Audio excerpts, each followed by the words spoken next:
Hello everyone. आज हम करेंगे डिक्शन मीटर एंड इमेजरी। ये यूनिट 29 है, ब्लॉक 6 है एंड एमएजी 1 है। इसमें हम डिक्शन मीटर एंड इमेजरी करेंगे द प्रिल्यूड की। The prelude is a long poem. It gained its length through slow and steady writing, through revision and changes, arrangements and rearrangements throughout the life of the poet. Finally, it took the shape of a long epic like blank verse composition in 14 books. In 1798, after the publication of Lyrical Ballads, Wordsworth thought of writing a long philosophical poem under the title The Recluse. But he felt that some preface would be necessary for this long philosophical poem. This preface took the shape of the two books, Prelude, and was published in 1807 under the title Poems in Two Volumes.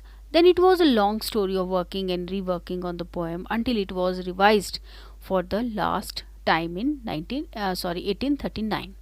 The question of structure comes first to the mind of the reader of this poem of great length, divided into 14 books, each book containing about 6 or 700 lines. On reading the whole book, one feels that there is hardly any progression, the poem raising various philosophical questions and attempting solutions, often referring to the poet's personal experience in short narrative sketches, building the entire superstructure on the central theme of man nature relationship. There is an easy flow, though hardly any beginning, development, and finale. It begins with the feeling of being free and ecstasy on account of that. The intention of the poet is to communicate this mental state. There is no hurry, no pressure to move forward. Poetry moves with the ease of a soft breeze. Long sentences run through blank verse lines, stopping as if when a full breath is over, a complete picture given, and a mental state is communicated. Then another sentence begins, and a very special kind of poetry seems to be at the command of the mood, which is expressed almost effortlessly. But the blank verse pattern, the iambic pentameter never fails. The lines are of uniform length and the rhythm regular. It is 18th century poetry interfused with Miltonic seriousness at the service of romantic sensibility. Milton had a fable in Paradise Lost, and much of 18th century poetry is complete statement in couplet. Wordsworth, on the other hand, has neither a fable nor the urgency of flinging morals through complete statements in perfect couplets.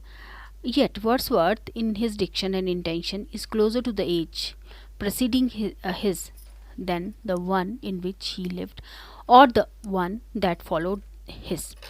There is hardly any suggestive imagery in the modern sense of the term, hardly a symbol or a metaphor, and yet, in the communication of sensibility, the prelude is very modern. It reaches after the depth of an awareness, and in it, the versification, the diction, and total pattern have their vital role. Description of personal experience and philosophical observations go together, one illustrating and endorsing the other. The personal experience, mostly of childhood and boyhood in book 1 are the spots of time, memorable incidents that illustrate the viewpoint. Quality of verse improves when the poet comes to these spots, and this gives the reader the impression that Wordsworth could have been an excellent narrative poet had he attempted it. The pattern of the poem is not linear but circular, coming to the central issue from various sides, as if creating circle of waves around it. And unlike the wasteland, where also the structural movement is circular, there is no conscious imposition of form. The content, as if by its intrinsic natural force, makes and sets it its own form.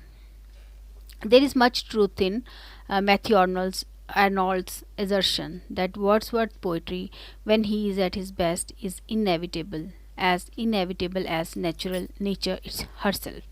It might seem that nature not only gave him the matter for his poem, but wrote the poem for him. he has no style. So yet अच्छा ये yet the poem has a wonderful variety. It is more than a mere conversation poem. जैसे कि conversational poems होती है ना, वैसी नहीं है. द प्रिल्यूड, किसी ने बोला है कि exploits diversity of manner and tone for the multiple purposes of long poem. ये स्टीफन गिल ने बोला है. The inner force of the words becomes more dynamic in the narrative passages. Vivid memory of personal experience gives extra strength and color to these lines, but in narrative, these experiences, Wordsworth never follows chronology. The intention is to highlight the essential function of these experiences, that they lead the poet to discover nature's unknown modes of being. So every narrative patch is followed by a long patch of meditative and reflective poetry. The reflective passages rise naturally from the experience which is their matrix. Stephen Gill writes, Wordsworth dramatizes and highlights significant experiences only, turning back on himself and collapsing chronology. Much of the verse of the prelude is meditative and reflective. It is thought versified, the blank verse, without losing its metrical discipline and rarely taking discourse of Miltonic seniority. The takes the reader along with it effortlessly. The simplicity of the poetic mode is deceptive because it ushers one into the world of mystical vision and joy. Everywhere in the poem it is natural images drawn from the world of nature, water, mountain, valley, breezes, etc., and everything is literal, true, the object as it is.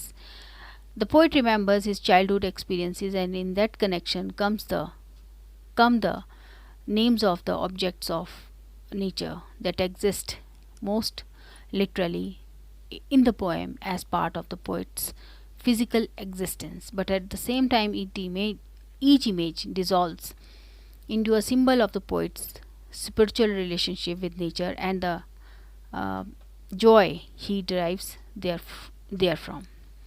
चलो, thank you so much. ये यहाँ finish हो जाता है. उसके बाद किसी के थोड़े से वो एक्सपीरियंस, किसी के कोटेशंस हैं जो इन्होंने बोला है. इसमें सारी कोटेशंस ही हैं बाद में जिसने जो बोला है. चलो, thank you so much. Next video में हम इम्पॉर्टेंट लाइंस और उनकी इंटरप्रिटेशन को करेंगे. Thank you so much.